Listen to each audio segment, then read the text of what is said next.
Klas 12 higa mokalo koro yawnegi thuolo mar ndikore mar yudo thuolo e mbalariany ma pachoka. Ka oyaw ayanga chenro ma kamano pachoka.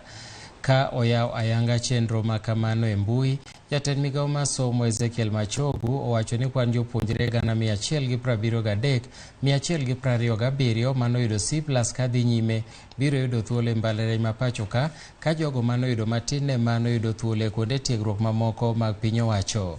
Kamano bende, jopuonjre ma riwore kod kuonde tiegruok mag piny owacho biro yudo sir mar omenda koa kuom piny owacho, ka mago madhi riwore kod mag ji giwegi dwaro manyo sir mar somo.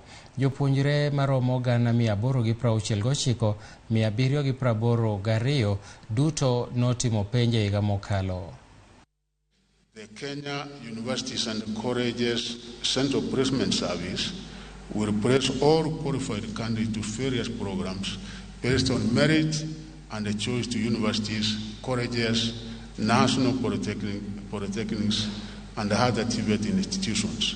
Upon being selected, students will be given the option to apply for government scholarships from the university fund.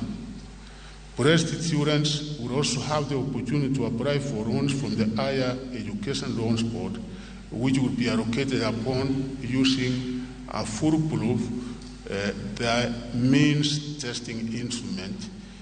This tool will be used in assessing students to be awarded